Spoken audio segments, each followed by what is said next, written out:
Live from the Washington, D.C. area, it's the Inside Scoop, Emerald Planet. All the ecology news that our viewers want to know. Now, here's your host, Executive Director of the Emerald Planet, Dr. Sam Lee Hancock. Hello and welcome to the Emerald Planet as we come to you from Washington, D.C. in the United States as we look around the globe in 144 different countries, looking for those 1,000 best practices, the technologies, the services, and the products that are making a difference as we move through the 21st century.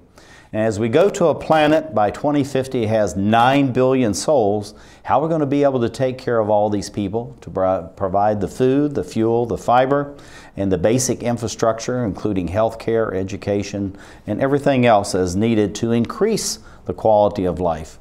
Many people say we can't do that, and yet at the same time, as of right now, we're supposedly generating enough food to feed 14 billion people. And so even though that may be a debated number, at the same time, there are best practices out there that are being utilized to be sure that we're actually enhancing the quality of life. We have a gentleman who's coming to us, the Honorable Brian Cladoosby, who is the President of the National Congress of American Indians. Also, he is the Chairman of Swinomish Indian Tribal Community out in Washington State. And he's going to be coming in to us by Skype. And sitting right beside me is Desiderio, who is the Policy Director at the NCAI. Brian, welcome to the Emerald Planet. Well, thank you very much for allowing me to be here with you today. It's a real honor. Well, it's a real honor to have you, and the fact that there's 566 federally recognized tribes and about 150 not federally recognized. That's really, it's almost like having a triple main job. So my hat's off to everything that you're doing. Well, thank you very much. It's a real honor to be able to be chosen by the Creator and my fellow peers to be able to do this work for Indian country. Well, it was a great pleasure to meet you in Tulsa when all this was happening, and we'll talk a little bit about that in a few minutes. But I guess it's okay to refer to you as Mr. President for the NCAI, but tell us a little bit about what is the National Congress of American Indians so that our domestic and international viewers can really understand the organization that you're the head of. Sure. I'd love to just give our listeners and our viewers a little snapshot. NCAI stands for the National Congress of American Indians, and it was founded in 1944 in Denver, Colorado. We are celebrating our 70th year of our organization, and we are the oldest and we're the largest organization representing Indian country in the United States.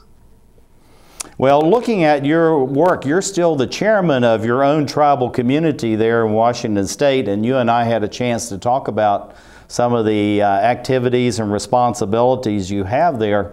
But tell us a little bit about the role and the responsibilities that you do have and how that actually relates to the work that you're doing now at the National Congress.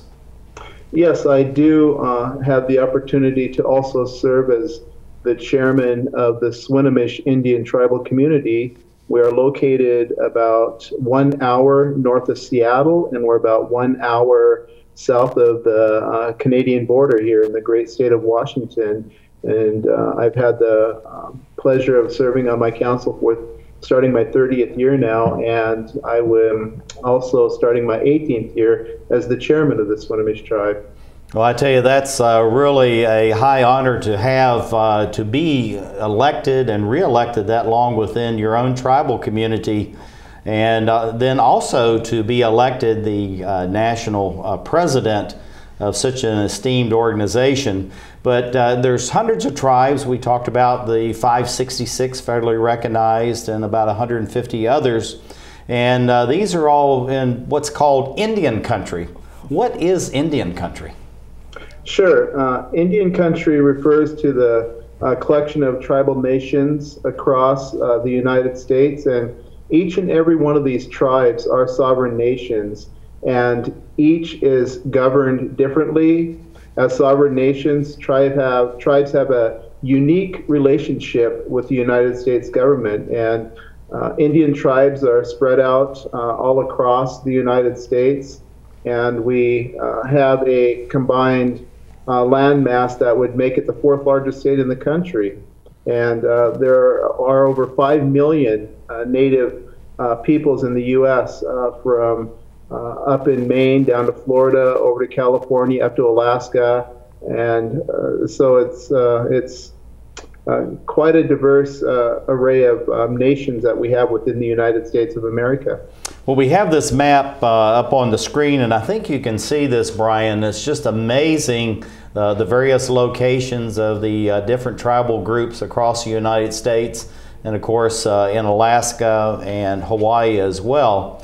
But tell us a little bit about the diversity across these various sovereign nations. And in a minute, we want to talk about just what that means, sovereign nation. Sure. I've had the wonderful opportunity to travel to all parts of Indian country in my 30 years as on the council and 18 years as chairman, and in the last 5 months as president of NCAI. And it is just awesome to be able to visit the Indian country from New York down to Seminole Country in Florida, over to Fort Mojave in California, to the Gila River in Arizona. And our next annual conference, our National Congress of American Indians next conference in June, will be up in Alaska. So we'll be up there having an opportunity to spend some time up there in Alaska with our brothers and sisters up there in that great state. Well, having the tribes across the entire United States really means that the tribes are truly connected with local communities in just about every area of the country, and many are in very dense populated areas. But as you know, Denise from the office here in Washington, D.C., the policy director of NCAI, is here in case we happen to lose you as by Skype. And so since she's here, our Skype is working well. Denise, why don't you ask the next question? President Cladoosby, can you explain to the viewers exactly what NCAI does to serve Indian country? Sure. NCAI, I've been so blessed to have inherited such an amazing staff. The presidents before me, and our executive director, Jackie Johnson Peta, she's just an amazing lady. And with her and with the presidents before and the board before us, they were able to assemble some of the most amazing staff that I could be blessed with. And our board is so blessed to have so many professional native and non-natives working for NCAI, and I think we have over 40 individuals that are full-time staff back in Washington, D.C., and we serve our tribal nations by advocating for changes and updates to laws affecting Indian country. NCAI, our staff works very, very close with Congress, as Denise just recently actually came from working in the Congress to come over here to NCAI, and we've seen in the last 5 years some amazing pieces of legislation signed by President Obama that made it through both houses of Congress. And so our staff is right there day to day, keeping an eye on this and interacting with senators and with congressmen and with the White House, and it's just an amazing organization that I inherited. Well, and I know you say that consistently because you and I have had that very conversation, but you and I met during the election process at the annual national conference, which happens every 4 years. And maybe you could share a little with us about how the NCAI is actually structured, and then what's the importance of actually having a national campaign and election every 4 years to Indian country? Well, actually, our campaigns are every 2 years. And so I, as the president, we have 4 offices: president, first vice president, secretary, and treasurer. And every 2 years, we have elections for those offices. And this last year in Tulsa, Oklahoma, in October was the campaign that I successfully ran, and we had 3 other candidates that were just phenomenal tribal leaders who also would have made fantastic presidents. We run for office just like outside in non-Indian country. We campaign. We go and talk to. There's 12 different regions within the United States, and so we get an opportunity to go and meet and speak with each region to let them know who we are and our goals for NCAI and what we want to see accomplished. And like I said, the terms are 2 years, so I've got 2 years on this term, and if I so choose, I can run for 2 more years after that. And there's a 4-year term limit. So once you finish your 4 years, you step down and someone else runs for that office.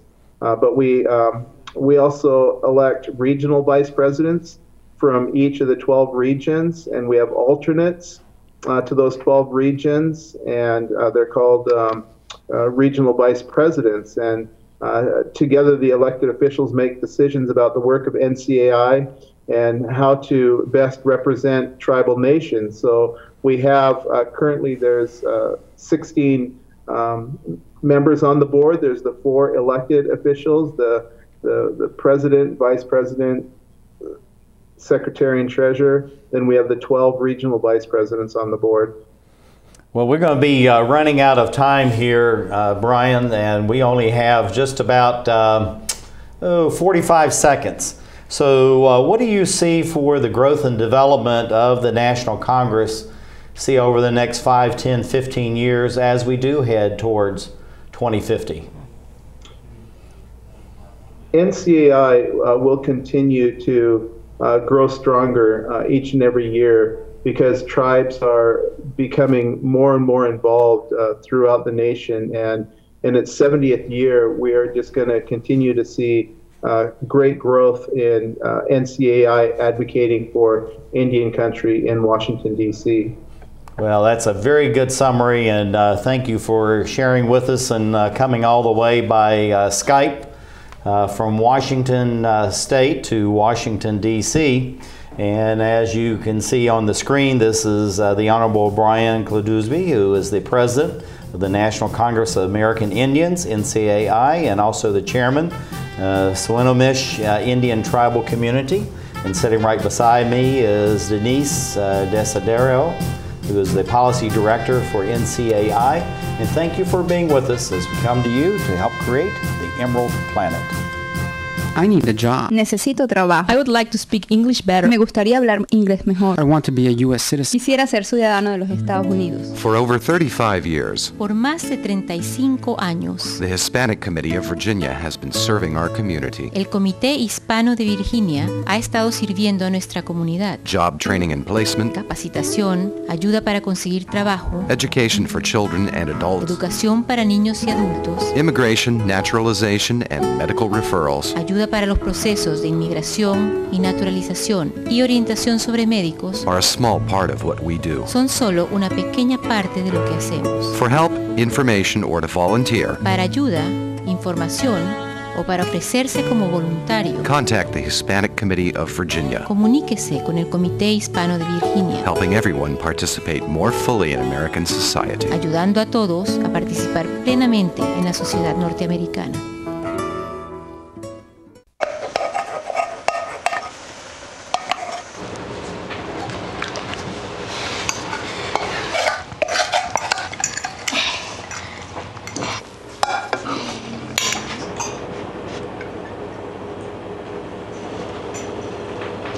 Hey, Lena, where's yours?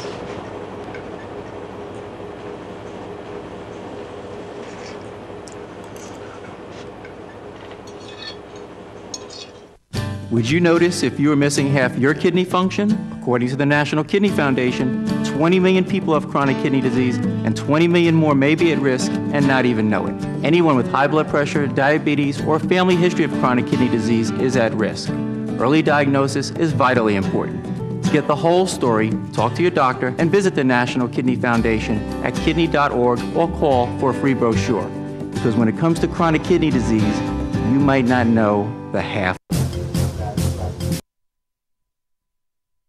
Welcome to the Emerald Planet as we come to you from Washington, D.C. in the United States as we look around the globe for those 1,000 best practices, the technologies, the services, and the products that are making a difference as we move through the 21st century.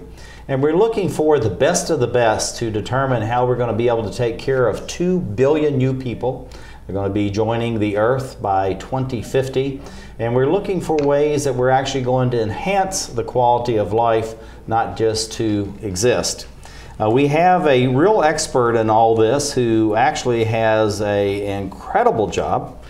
His name is the Honorable Brian Cladoosby, who is the President, National Congress of American Indians, known as the NCAI. He's also Chairman of the Swinomish Indian tribal community. And then sitting right beside me, who is actually the Skype backup, is the Policy Director of the NCAI, and that's Denise Desiderio. And Mr. President, it looks like you're with us by Skype.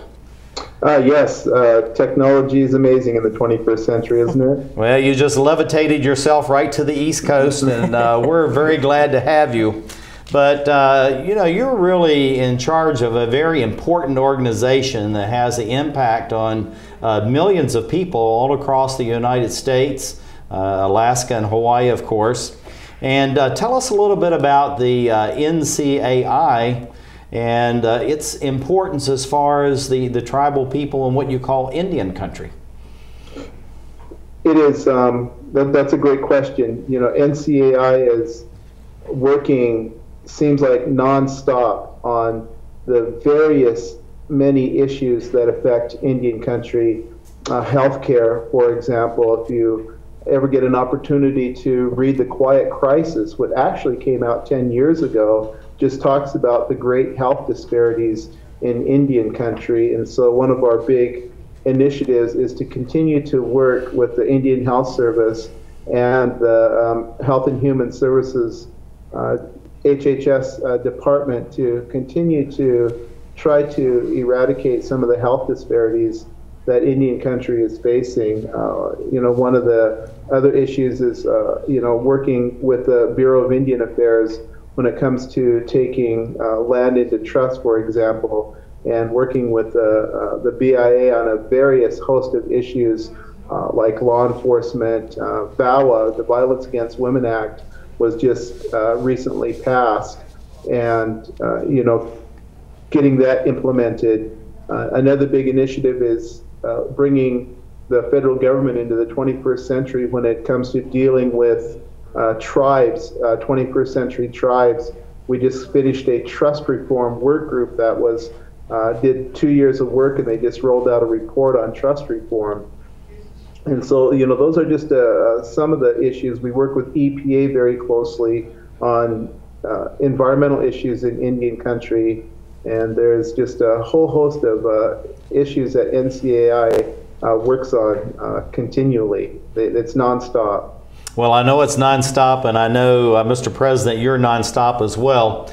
And one of the things, of course, is the age of the population, and that's a very interesting statistic that I want to ask you about. But I know that you're very much involved as far as education is concerned, and many people don't realize that as sovereign nations, you're running your own health services, as you talked about, but also education. It's a mini country in itself, taking care of all kinds of problems and challenges. And so looking at education both for youth and adults, what are some of the things that you're seeing as the most important to move the tribes forward as we go towards 2050? Well, an interesting statistic is that our native population is very young. 42% of our population is under the age of 25. And when you look at the rest of the country, it's about 35% is under 25 years old. So, you know, our goals are similar to goals for all young people in the United States of America, to just have an opportunity to have a head start, to be able to get a good quality education. And, getting to know Native youth has been probably one of my favorite parts of serving as president just here in the last 5 months. When we had a meeting here recently in DC, I was able to connect with Native students who were back in DC who were getting an opportunity to go up to the Hill to meet with congressmen and senators, and it's just really inspiring to see these young people. And one of the things that we are constantly trying to do is what we refer to as breaking the cycle. If you know the history of education in Indian country, the policy in the late 1800s was to kill the Indian and save the man. That was actually a policy instituted by the federal government. And so, you know, our grandparents were taken to boarding schools, and so that experience left a sour taste in their mouth. So it wasn't a top priority for my parents' generation. Education wasn't. And so we're trying to break that cycle, and we're seeing right now, in the last 30 years, the number of Native college students has more than doubled. And so there's really been a resurgence in, you know, pushing education for our youth. Well, I think it's just amazing, Mr. President, the number of colleges, universities that really do focus on the youth of the tribal areas. They're spread across the United States. And during the trek for Emerald Planet, we certainly want to go some of those campuses and meet with the professors and the students there. But tell us a little bit about the importance of higher education. You know, there's usually a great focus on K-12, and I know in your administration that's one of the things you're doing. But what about higher education for the youth? Once again, this generation, the 21st century, the beginning of this 21st century, we are starting to witness more and more professionals in Indian country, and it's great to see these professionals being able to step into these roles. You know, I like to let people know that this is not our grandparents' generation. This is what our grandparents dreamed of when we had the opportunity to send our kids and get them educated. And we are seeing more and more tribes making education their top priority. We're a firm believer that to destroy poverty in Indian country and to destroy drug and alcohol abuse, the best tool is through education. And so it's so very important that we continue to fight for our kids' education, work with the Bureau of Indian Education in Washington, D.C. to ensure that the education is funded as much as possible. Well, thank you for sharing that. And as you know, we have Denise from your office here in Washington, D.C. is sitting right beside me. And she's here in case we happen to lose you by Skype. But since we seem to be doing very well, I'm going to let her ask the next question. Denise? President Cladoosby, can you describe some of the initiatives that NCAI has to help Native people of all ages achieve their educational goals? Sure. Like I said, we not only work closely with the Bureau of Indian Education within the Bureau of Indian Affairs, but we also have a youth initiative within NCAI where we bring youth back to Washington, D.C., or we bring them out to conferences. Recently, we had 5 kids from New Mexico that we just recognized. They were given, high school kids, 5 high school individuals, they were given $100,000 to do some virtual stock market training, and so they were given this money to go out and work the stock market, and in I think 3 months they had a 20% return on that $100,000. It was, and we recognized these youth at NCAI just about a month or so ago at our winter gathering.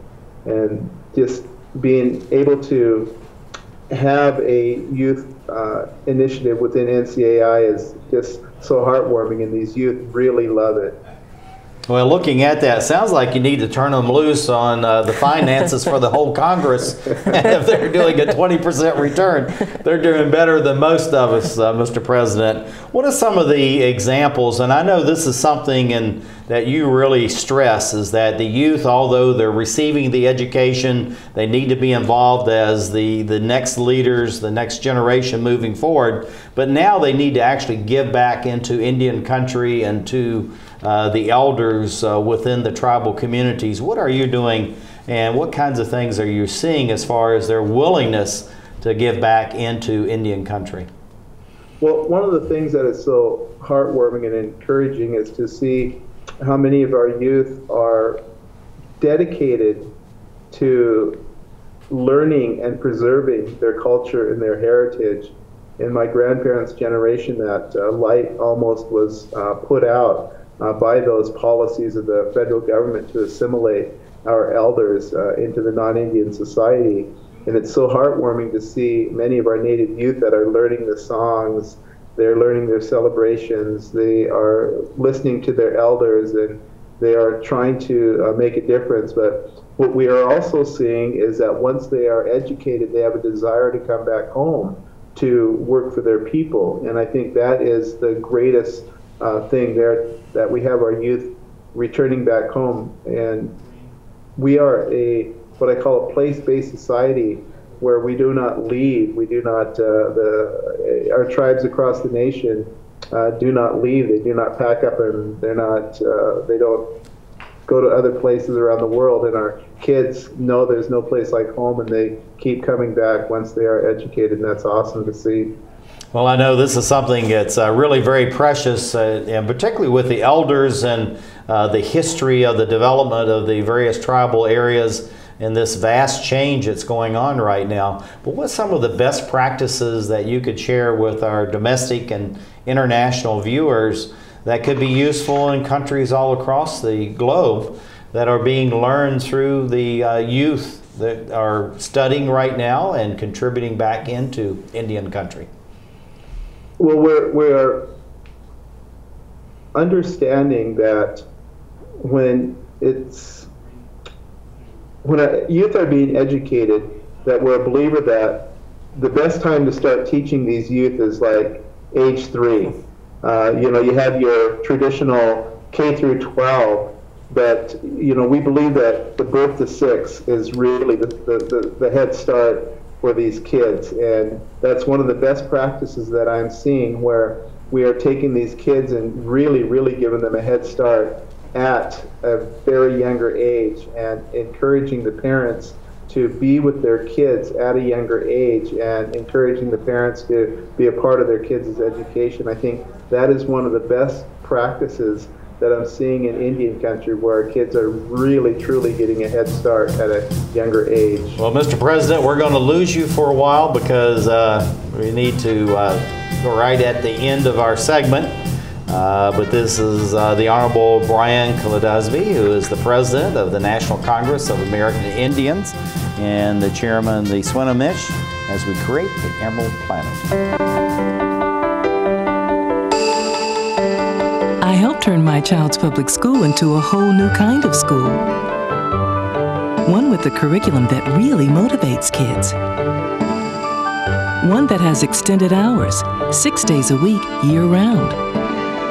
With loads of academic, cultural, and recreational activities.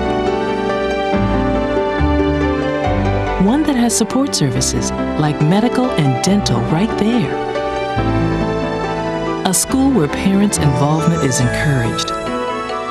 Where teachers have more time to teach. And students are excited about learning. There's just one problem. My child doesn't ever want to come home. You can help turn your school into a community school for excellence. Find out how. Call 1-877-LOVE-TO-LEARN. It's coming. Right to your neighborhood. And when it does, you may be surprised. It's your Social Security statement of your benefits, and it's going to help you plan your financial future. Your benefit statement will tell you how much Social Security you're eligible to receive and when you'll get it. Then you'll know how much you need to save for retirement, because that's coming too. The future is in your hands. Choose to save. The toxic fumes from this meth lab are seeping into Jamie's sinus cavity. Ammonia vapors invade her throat. Toxic gases fill her lungs. Jamie's body is deteriorating. And she doesn't even know it. Jamie, dinner. So, who has the drug problem now? Find out how meth affects you at drugfree.org/.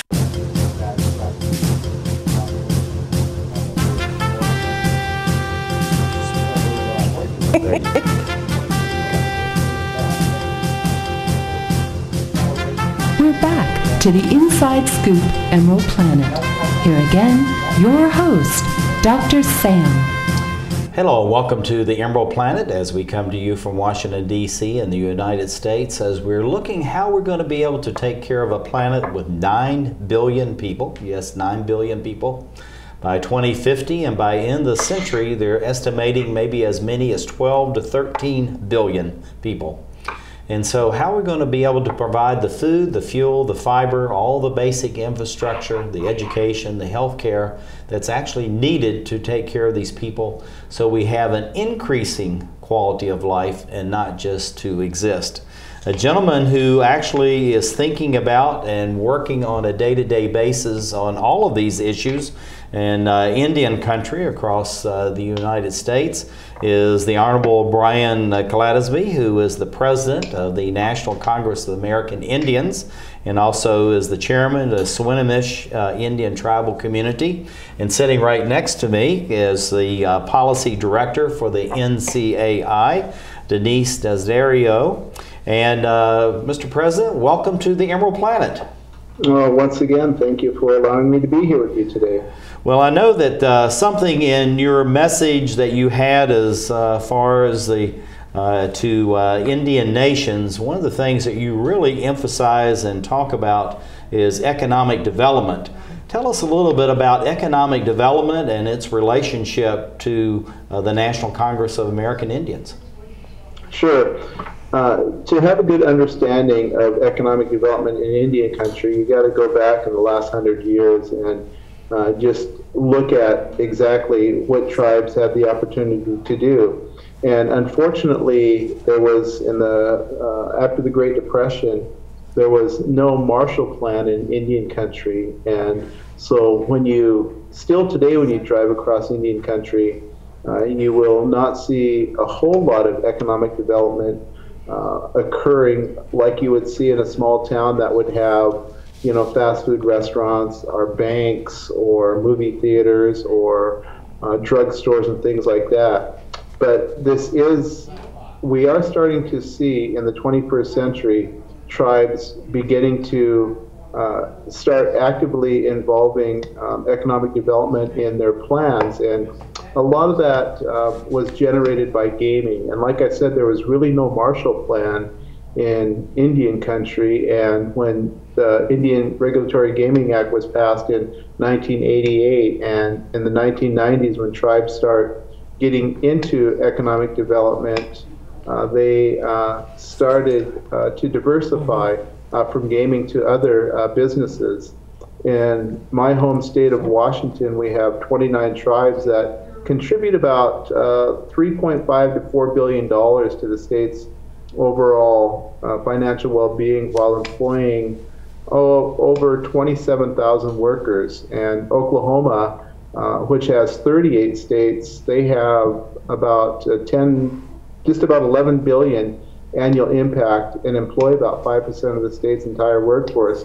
So you're starting to see in Indian country where tribes were once debt managers, they are now asset managers, and they're making a difference not only in the lives in their own communities but the surrounding communities, because a big portion right now of their workforce is non-Indian.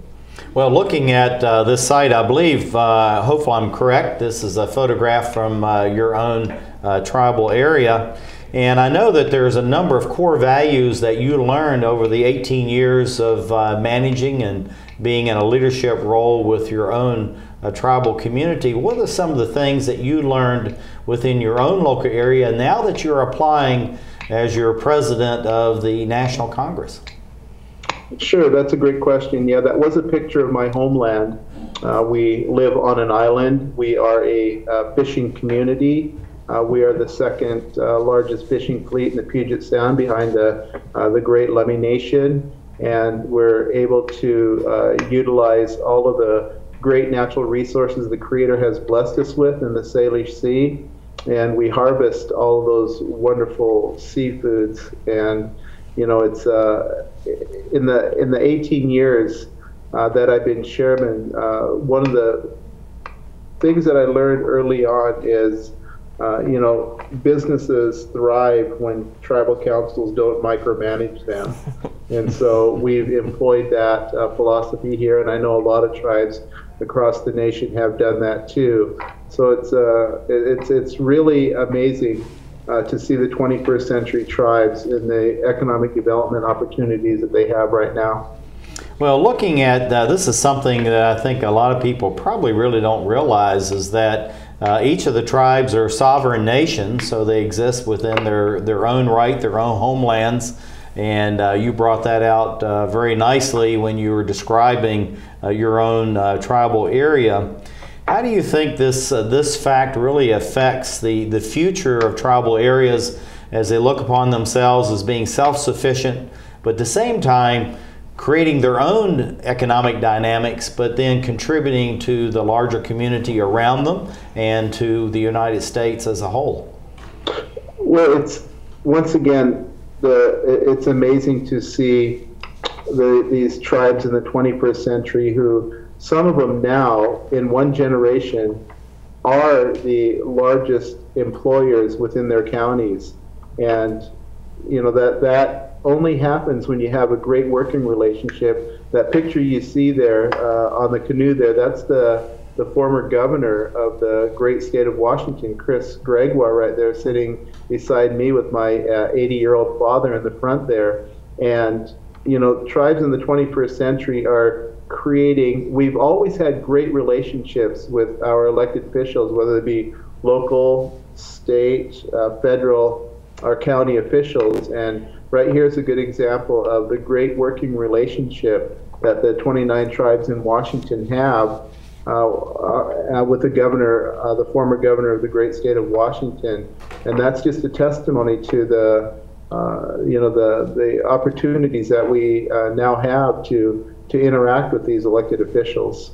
Well, I think it's fantastic, and I know that one of the things that you've really worked on within your own home area, but also you're promoting on this economic development, is skills training and allowing people to be able to be employed, and not only just be employed in tribal areas, but be able to go out into the surrounding communities. And as you were saying, some of the tribal areas are now the largest employers. So what are you seeing about this match between economic development and education as you move forward towards 2050? Once again, if you look at the statistics from the 20th century, we had the highest dropout rate of any segment in society. And when you have a high dropout rate like that, it leads to an unskilled workforce. And so once again, those are one of the cycles that we are trying to break through education. And a lot of tribes are not only encouraging their tribal members to go to 2-year and 4-year institutions, but also to go to trade schools to be able to learn a craft and become productive members of society.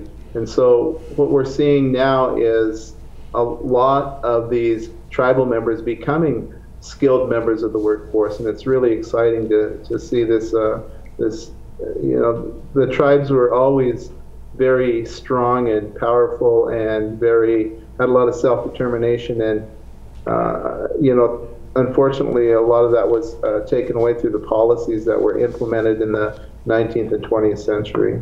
Well, you're gaining those back, and if anyone is really interested, the State of the Indian Nations that you presented lays out this vision, but also the reality that's happening in Indian country, and I recommend that to everyone. But as you know, Denise is with us here from the main office in Washington, D.C., in case we lose you, Brian, by Skype, and we haven't, so I'm going to let her ask the next question. Denise? President Cladoosby, can you discuss a little bit more how the economic success of the Swinomish tribe has benefited not only tribal members, but also the surrounding communities? Sure. Once again, we have an opportunity. We are a gaming tribe, and we're a small gaming tribe. There's 22 gaming facilities in Washington State, and we are probably in the lower 20% of income producers. But what we've done at Swinomish is we've diversified, and in the last 4 years, we've put a lot of investing into the seafood industry. And so in the last 4 years, we have actually, Swinomish has become the largest salmon producer in the nation. We've become the largest canned salmon producer in the nation for any tribal country. I'm just talking about tribal country. And we also export more caviar to Europe and Japan than any tribe in the nation. And so we are looking at ways, and what we have done is that we've partnered with about 45 other First Nation bands in Canada and tribes in Washington and Oregon, and we've done some work in Alaska to try to capitalize on these natural resources that we've always been harvesting in our area, and to try to get some of those dollars back into Indian country with those 45 other nations, tribal nations that we are working with. But looking at the best practices, I know you're traveling across Indian country and visiting many different areas. We only have about a minute left, Mr. President, but what are a couple of the best practices you're seeing in other areas that really have implications for the greater community? Sure. In South Dakota, for example, the tribes there are partnering with the Clinton Global Initiative, and they're becoming the largest wind power producer in the nation. And Alaska is really pushing its ecotourism up there. So these are a couple of the great examples that we're seeing in Indian country today. Well, we're just about running out of time. We have about 30 seconds left. What do you see the lasting progress that you'll be making through your time as president of the National Congress, and implications for tribal areas all across the United States?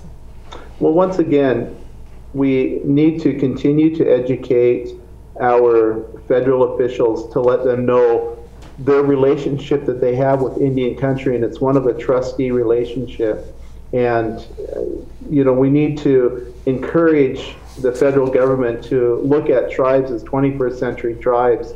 There's a lot of rules and regulations that were put into place in the 19th and 20th century that need to be reevaluated and looked at, and tribes need to be looked at as 21st century tribes. Well, National President Brian Cladoosby, thank you for being with us. Represents the National Congress of the American Indians, and thank you for being with us as we create the Emerald Planet.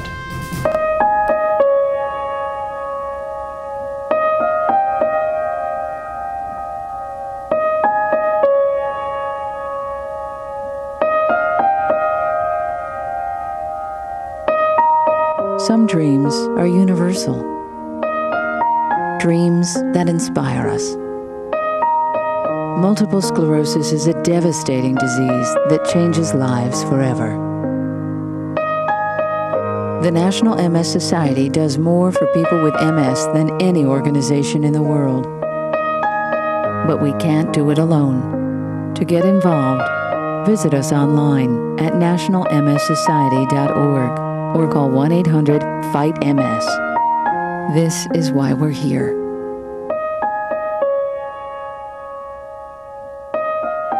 Because nobody dreams of having multiple sclerosis.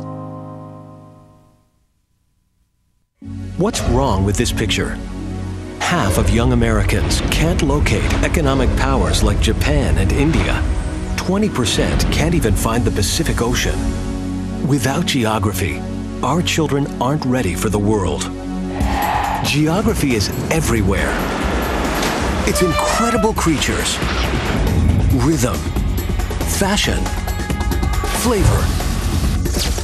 It's economics and politics. It's change. Understanding connections between people and places is critical in the 21st century. That's why we created mywonderfulworld.org. Go there now for your free parent and teacher action kits and give our kids the power of global knowledge. Because kids who understand our world today can succeed in it tomorrow.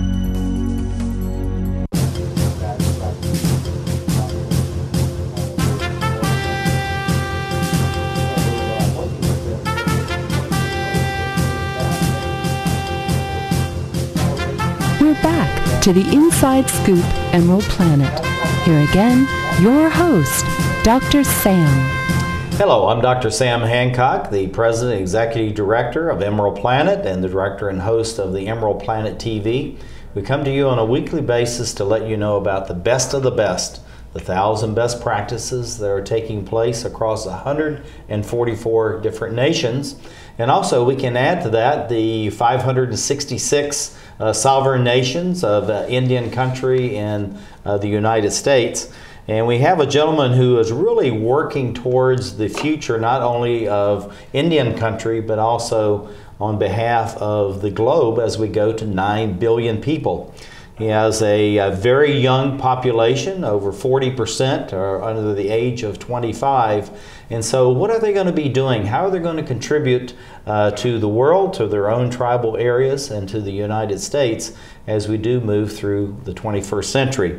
This is the Honorable Brian Cladoosby, who is the President of the National Congress of American Indians, also 18-year chairman of the Swinomish Indian tribal community. And sitting right beside me is Denise Desiderio, who is the policy director of the NCAI, in case we lose Brian by Skype. And Mr. President, welcome back to the Emerald Planet.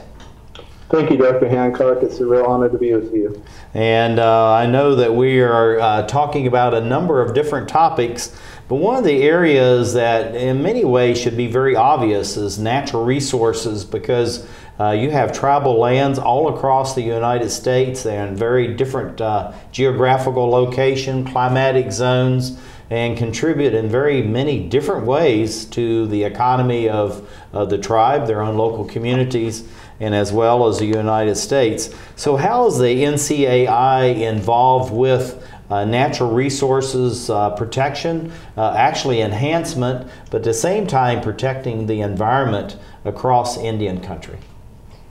And once again, like I said earlier, you know, we are place-based societies, which means that the Swinomish tribe has a homeland that we've lived on since time immemorial, and we cannot just use up every single natural resource that we have here and be able to pack up and move to another state or another country.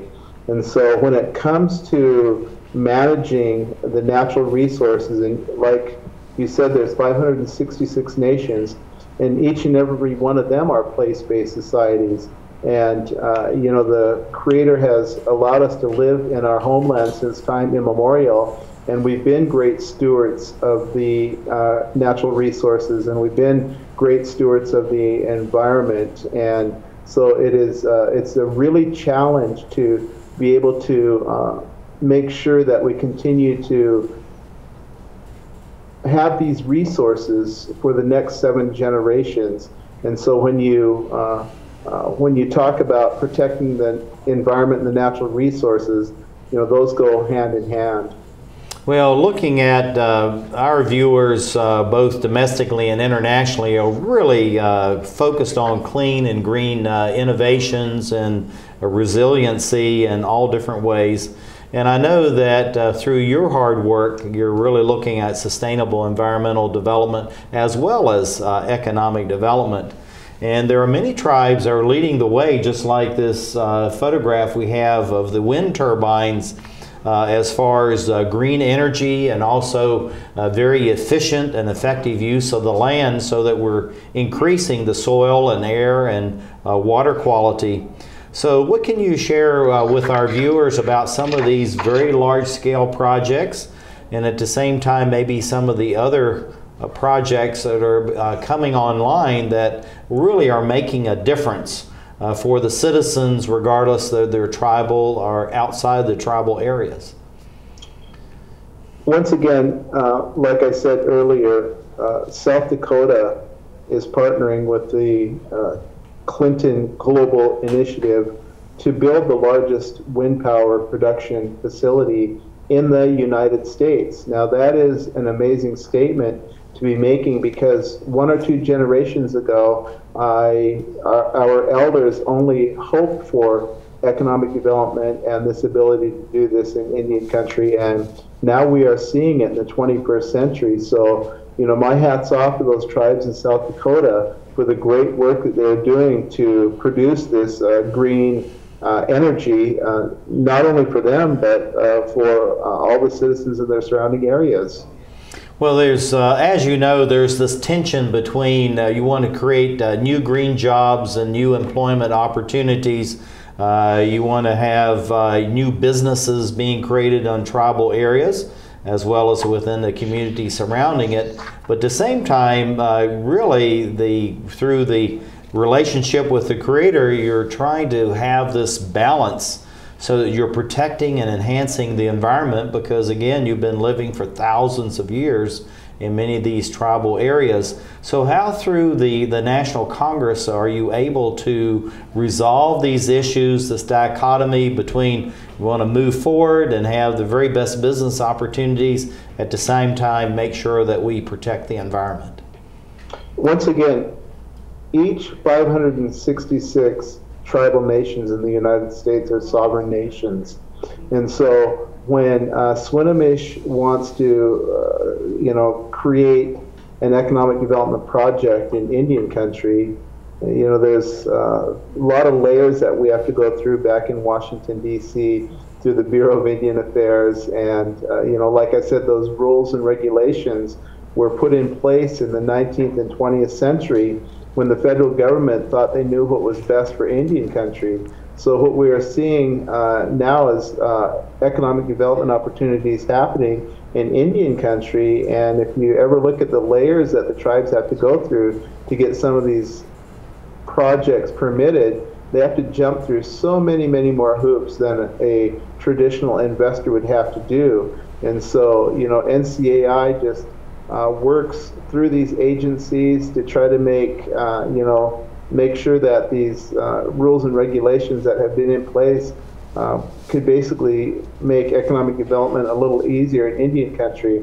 Now, when it comes to tribes and, you know, them choosing what area they want to get involved in on economic development opportunity, we as NCAI don't step in and, you know, give the stamp of approval. You know, we just, they work with the federal government and the different agencies to make sure that these projects will not have detrimental effects in their communities. Well, I tell you, it's really exciting what is going on, and learning more and more about the different tribes, both the federally recognized and unrecognized. I mean, there's just really some fantastic projects that are going on around the United States in these tribal areas, and that's part of the mission of Emerald Planet, to let people know about the best practices. But actually, these economic opportunities, many times the outside community needs to be working in and with the tribes to realize their own economic development and to protect their natural resources. But we have Denise sitting right beside us. She has a real burning question, and we had a great photograph of all the gardening that was going on there. I'm going to go back to that because I love this photograph. And Denise, why don't you share the next question? President Cladoosby, there's been a real trend nationwide to return to healthy, natural eating. And one thing that we were wondering if you could explain a little bit more about are the projects that are going on in Indian country to return to the traditional foods of our ancestors, and how tribes are balancing their desire to return to those traditional foods and enhance those projects with sustaining their tribal homelands. That's a great question. Last year, I had the opportunity to travel up to Wisconsin to the Oneida Nation, where they held a food sovereignty summit.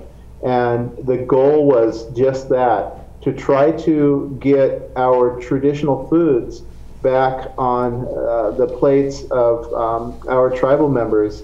Once again, I'll go back to the health disparities and the Western European diet that has been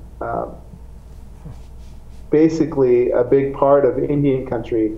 And as a result of that, you have a lot of diabetes, you have a lot of obesity, you have morbid obesity. And so we are seeing a resurgence in Indian country where tribal members want to get back to that traditional diet that our elders enjoyed since time immemorial. And it's just really exciting to see, you know, the tribal members who want more salmon on in their diet, want more buffalo in their diet, want more wild rice in their diet.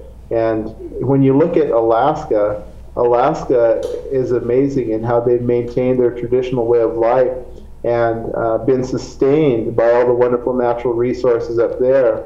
And of course, they are also seeing a change in their diet also, but it's amazing to see Alaska and how, you know, they've been able to continue to harvest the wonderful, you know, animals that the Creator has blessed them with. Well, looking at the traditional way of life, and again, it's always too short when we talk to you, Mr. President, so looking at everything that's going on, how have the Alaskan natives and many of the people, you know, in the 48 states been able to maintain their traditional cultures with all these pressures from the 21st century, and then even going back to the pressures of the 19th and the 20th century? And we need to be fairly quick because we're going to need to close out here very shortly. Sure. Let me just quickly address climate change and how that is posing a threat. Please do so. To Indian country. And it's amazing. I'll be really quick. You know, in Alaska, in the Arctic Ocean, you're seeing villages that are being washed into the Arctic Ocean where they've lived in their homes since time immemorial, and they've never had that problem. Now they are having that problem. They're not able to go out on the ice like they used to, you know, because the ice is disappearing quicker each year. And when you look in the South Pacific, the natives down there, I had an opportunity to go to Hawaii to speak at a climate change conference there, and to see the impacts that they're having is amazing. Well, we just about running out of time. This is the Honorable Brian Cladoosby, who is the President of the National Congress of the American Indians, Chairman of the Swinomish Indian Tribal Community, and Denise Desiderio, who is the Policy Director of NCAI. And we'd like to thank you for being with us. You did a great job of being here with us in Emerald Planet. And Mr. President, thank you very much for being with us as we looked at the Indian country. And thank you for being with us as we create the Emerald Planet.